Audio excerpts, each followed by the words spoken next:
the more altered you feel emotionally inside of you because of some condition in your outer world, let's say something causes you to feel angry or something causes you to feel sad, the moment you stop feeling like Laura and you start feeling altered, the change in your internal state causes you to pay attention to what's happening in your outer world.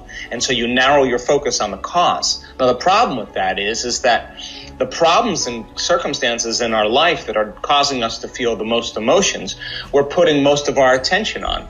And where you place your attention is where you place your energy. So in a sense, you're giving your power away to that person or that circumstance. So then now your energy is commingled with the person that you dislike, with your enemy, with your boss, with your coworker, with your ex, because that's where all of your attention is. So then when you're living in survival, then you're saying, well, that person who's betraying me or that person that's making me feel unhappy, I got to be prepared when it happens again.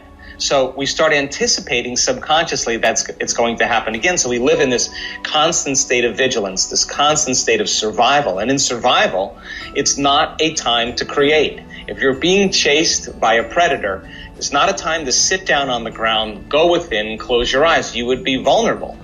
It's not a time to learn. It's not a time to open your heart. It's not a time to go within. It's a time to run, to fight, and to hide.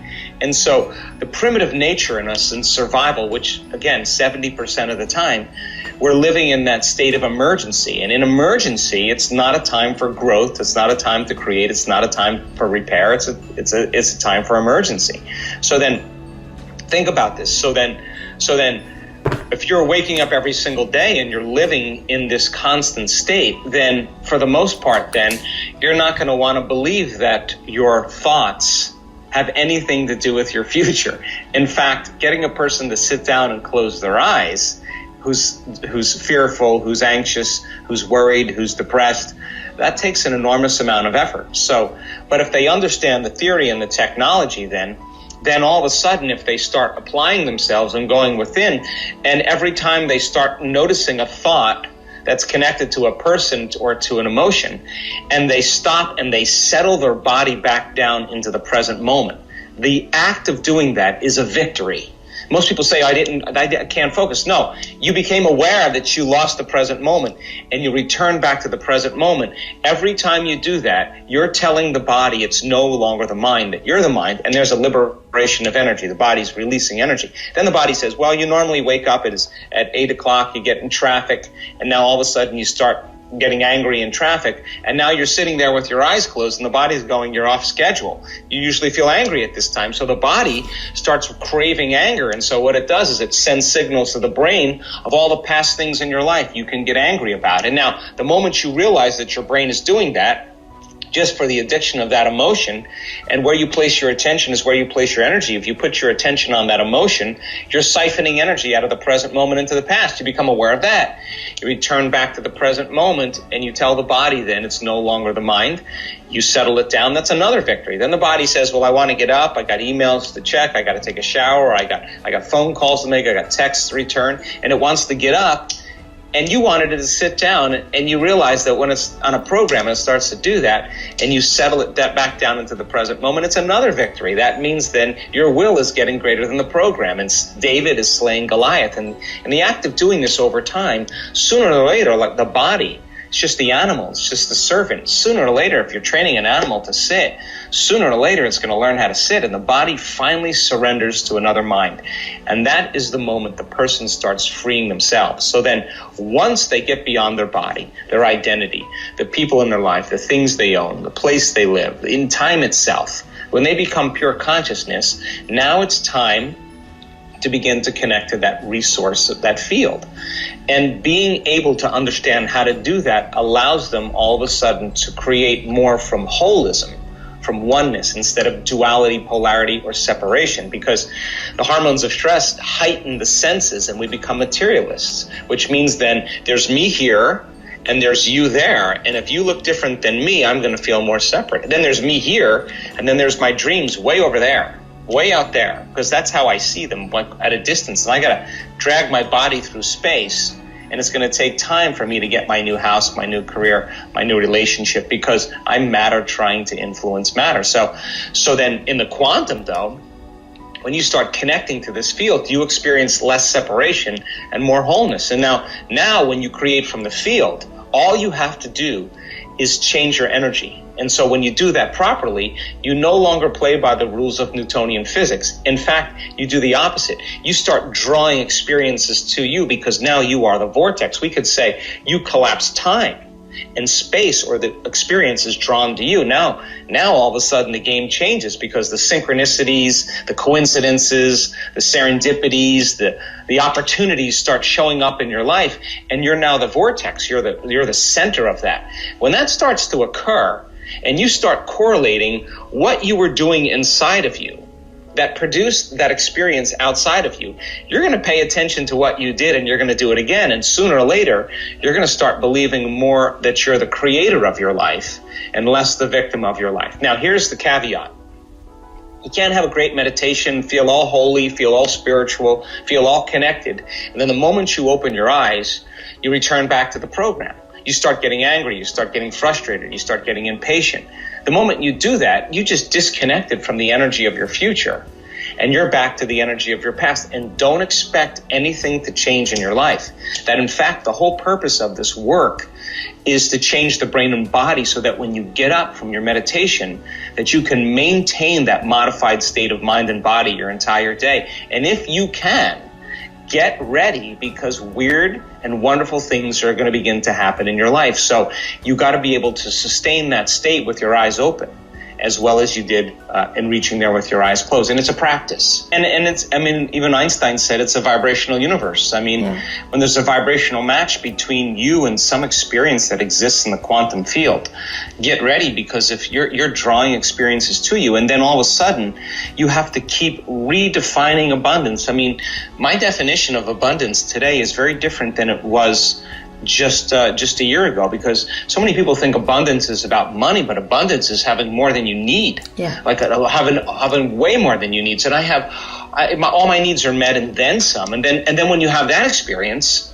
then what is your next definition of abundance? If you truly believe then that's abundance, is there another level? But you would never know that until you've had the experience of abundance to that point. Yeah. So then all of a sudden, our definitions begin to change. Same thing with health. You see all these people, they come in and they think that they just want to get their body healthy. But what they're really doing is getting their mind healthy. And they're changing their energy. They're having all these other things going on. And they reach a point where they're so happy with themselves. They're so in love with life. They're in such a state of grace and gratitude that they could care less if they have the disease, because they're so happy with them. That's the moment disease goes away, because they're no longer the same personality. They're somebody else. The disease exists in the other person because they're thinking differently. They're acting differently. They're feeling differently. And how you think, how you act, and how you feel is called your personality. And your personality creates your personal reality. Change your personality, you change your personal reality. Most people are trying to create a new personal reality as the same personality, and it doesn't work. You literally have to become someone else. So teaching people how to do that, and then strengthening their belief in themselves, because when you believe in yourself, you believe in possibilities. When you believe in possibilities, you believe in yourself. So many people close the door to possibilities because they're viewing their future through the lens of the past. Why? The brain is a record of the past. It's an artifact of everything you've learned and experienced in this moment. It's wired to the past. And feelings and emotions are the end product of past experiences. So most people wake up in the morning, they start thinking about their problems. Those problems are memories that are etched in their brain that are connected to certain people and things at certain times and places. The moment they start remembering their problems, they're already thinking in the past. Every one of those problems has an emotion associated to them. So they start feeling discouraged. They start feeling unhappy. They start feeling like a failure. And the moment they feel those emotions, now the body's in the past. Why? Because thoughts are the language of the brain and feelings are the language of the body. And how you think and how you feel creates your state of being. So in a sense, most people wake up and their entire state of being is in the past. So how can they see a new possibility when they're viewing their future through the lens of the past? So then I say, if you're not being defined by a vision of the future, then all you're left with is the memories of the past, and you will be predictable in your life. So people love to wait for trauma or crisis or disease or diagnosis or loss or something to go wrong in their life where they just reach their lowest point where they say, I got to change and I got to stop thinking this way. What have I been thinking about? How have I been acting? How have I been feeling? And the act of observing yourself by observation begins to disentangle you from the program, because now you're the consciousness observing the program, and you begin to objectify your subjective self. That's lighting a match in a dark place, and most people would rather turn on the TV, they'd rather get on their cell phone, they'd rather get on the internet, they would rather something outside of them change how they feel inside of them. And this work is about regulating it without anything outside of you, because when you do that, now you're free. You don't need a person, you don't need a drug, you don't need a thing, you don't need a shopping spree, a football game, you don't need any of those things. You can do it by yourself, and that's when we begin to develop this thing called unconditional love, because our students, we've measured their neurotransmitters. Oxytocin levels, and many of our students go up hundreds of times. Oxytocin is the love chemical, and oxytocin signals nitric oxide, and nitric oxide signals a chemical called derived endothelial relaxing factor, which is a big word for causing your heart to literally swell. It causes the arteries in your heart to get more oxygen, more nutrients, more blood. It's not something mystical. It's very physiological. It's just like when you're sexually aroused and blood flows there, the same thing is happening, but only it's happening in your heart, and you feel with a different consciousness so much love. This is where our creative center starts. This is where the beginning of our divinity. This is our connection. This is the union of polarity, the union of opposites. This is oneness, and where wholeness begins. This is where we should be creating from. So if you can't get energy here, and you can't feel a love for your future, that means then on some level you're more addicted to the emotions of the past. So then this is really fundamental, because when people start to make those changes, they start getting happy for no reason. And all the things that they thought they wanted, the career, the relationship, all those things, they no longer want them because they feel so whole, they feel like they already have them. And so if your oxytocin levels are up 200 times, you're so in love with life, you feel so amazing that you wouldn't start judging another person, because if you did, you'd lose the feeling. And people start figuring out, I'm just going to stop judging. Hey, that person that betrayed me 10 years ago, I feel so whole, I'm going to let them go. I got to take my attention off them, because you feel so great. You don't really care about them any longer, and that's forgiveness, but you're not trying to do it. You're not trying to be spiritual. You're not trying to be forgiving. It's the side effect of a shift in consciousness. And when energy makes it to the heart, it goes right to the brain. We've measured that enough times, and it resets the person's baseline for fear and anxiety. It begins to change the survival centers in the brain, and the person's no longer so vigilant, looking around in their outer world of what's going to change and try to control and predict it. They're more relaxed into the present moment. And of course, now things are happening around them. So the work then becomes instrumental, not just because we want people to make those significant changes, but we also want them to reap the benefits of their own efforts.